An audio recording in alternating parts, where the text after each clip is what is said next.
In today's documentary, we explore the dramatic fall of the Roman Empire and the era that followed, the early Middle Ages, often called the Dark Ages. Let's begin in 117 AD, the year Emperor Trajan died. Building on more than 800 years of expansion by his predecessors, Trajan had pushed the Roman Empire to its greatest territorial extent. Despite ongoing border conflicts that later emperors like Hadrian and Marcus Aurelius would confront, the empire remained in a period of prosperity and stability known as the Pax Romana. This was the Roman Empire at its peak, powerful, wealthy, and seemingly unshakable. Yet even during this golden age, the seeds of decline were being sown. In 177 AD, Marcus Aurelius's son, Commodus, ascended to the throne. His rule marked a turning point. Breaking the chain of capable leadership that had defined the previous century, Commodus proved to be inept and unstable. The Roman historian Cassius Dio famously claimed that under Commodus, Rome descended from a kingdom of gold to one of rust and iron. Many historians view his reign as the beginning of Rome's long, gradual decline. After years of misrule, Commodus was assassinated, strangled while bathing. In death, the Senate declared him a public enemy and attempted to erase his legacy. But his removal brought little relief. What followed was the chaotic Year of the Five Emperors, a period marked by assassinations, political bribery, and civil war. Rome's troubles deepened in the 3rd century during the crisis of the 3rd century, an era plagued by internal conflict, economic collapse, foreign invasions, and a devastating plague that lasted over a decade. For the first time, many Romans feared not just the fall of their empire, but the end of the world itself. In 284 AD, a new emperor rose from humble origins. Diocletian, determined to stabilize the crumbling empire, he introduced sweeping reforms, dividing administrative control, expanding the army, and attempting to curb inflation. While some of these measures provided temporary relief, others, like heavy taxation and religious persecution, created new problems. Notably, Diocletian became the first Roman emperor to voluntarily abdicate, retiring peacefully in 311 AD. Later, another transformative figure emerged, Constantine the Great. During a civil war, Constantine claimed to witness a vision of a Christian symbol in the sky, accompanied by the words, "By this sign you shall conquer." After winning the Battle of the Milvian Bridge, he legalized Christianity through the Edict of Milan and eventually founded a new eastern capital, Constantinople, built atop the ancient city of Byzantium. Though Constantine converted to Christianity only near the end of his life, his reign dramatically reshaped the empire's religious identity. Within decades, Christianity had spread across much of Rome. Whether this shift strengthened or weakened the empire remains a topic of debate among historians. 4th and 5th centuries, mounting economic strain, ineffective leadership, and increasing reliance on barbarian mercenaries further destabilized Rome. The westward movement of the Huns forced Germanic tribes such as the Goths into Roman territory, leading to rebellion and warfare. In 410 AD, the Visigothic leader Alaric I sacked the city of Rome, a shocking event that many believed signaled the end of civilization itself. Finally, in 476 AD, the Germanic leader Odoacer deposed the young emperor Romulus Augustulus, bringing an end to the Western Roman Empire. Rome's fall was not caused by a single invasion or event, but by centuries of economic decline, political corruption, military overreach, and social fragmentation.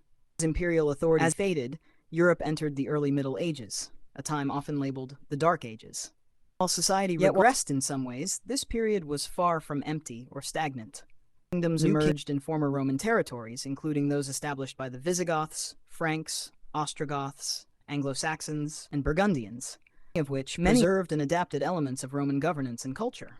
The story of Rome's fall is not just one of collapse, but of transformation, transition from the ancient world into a new medieval era that would eventually give rise to modern Europe. In reality, Odoacer did move to remove his Roman rivals, but he didn't dismantle Rome's institutions overnight. The Roman Senate continued to function during his reign, and he relied heavily on its support to legitimize his rule. Over time, Italy became integrated into the Ostrogothic kingdom, which in many ways preserved Roman traditions. Many of these so-called barbarians were already deeply Romanized.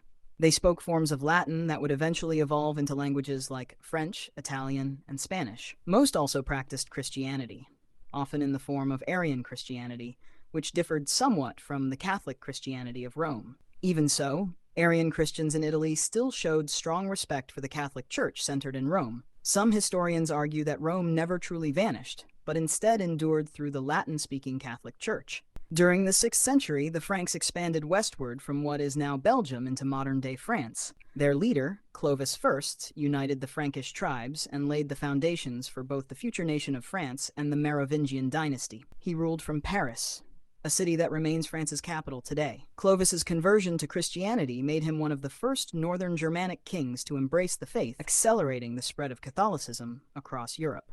As Europe grew increasingly fragmented, life became more difficult. Frankish inheritance laws divided Clovis's lands among his sons, weakening political unity and fueling frequent civil wars, a common feature of the early Middle Ages. At this time, the modern concept of a nation-state did not yet exist.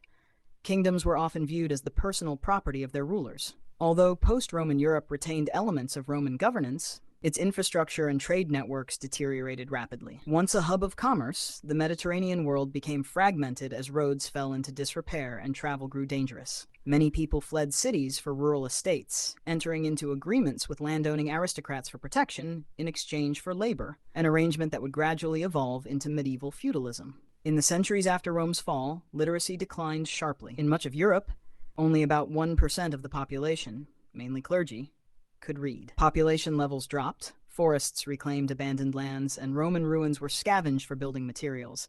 Even the Colosseum was at one point used as a landfill. With limited communication and education, distant regions became mysterious once again, giving rise to myths and folklore that still influence stories today. Even works like The Lord of the Rings draw inspiration from early medieval European legends. Yet while the Western Empire collapsed, the Eastern Roman Empire endured, eventually evolving into the Byzantine Empire. Though Greek-speaking and culturally distinct from the West, its people continued to see themselves as Romans for nearly 1,000 years. In 527 AD, Emperor Justinian I took the throne with a bold vision, Renovatio Imperii, the restoration of the Roman Empire. After securing peace with the Persian ruler Khosrow, he launched campaigns to reclaim lost Western territories.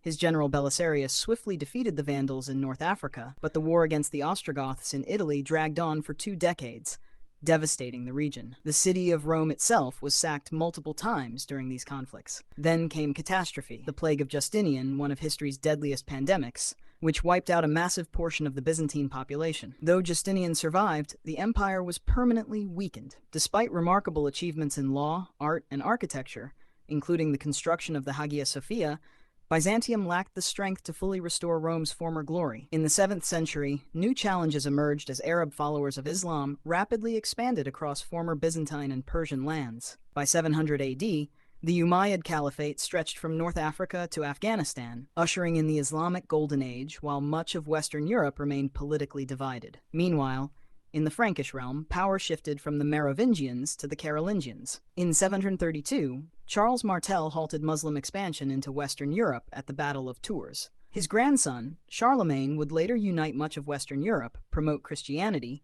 and revive education and infrastructure in what became known as the Carolingian Renaissance. On Christmas Day in 800 AD, at St. Peter's Basilica, Pope Leo III crowned Charlemagne Emperor of the Romans, symbolically reviving the Western imperial title. Though the Byzantines disputed this claim, it marked a major step toward Europe's political and cultural recovery. Despite renewed unity, Europe soon faced fresh threats: Viking raids from Scandinavia, Magyar invasions from the east, and continued conflicts in the south. Yet over time, trade revived, education spread, and stability returned. By the 11th century, the so-called Dark Ages were giving way to a more connected and prosperous medieval world. The Roman Empire itself would never be fully restored. The Byzantine state endured until 1453, when Constantinople finally fell to the Ottoman Empire, bringing the long legacy of Rome to its ultimate end.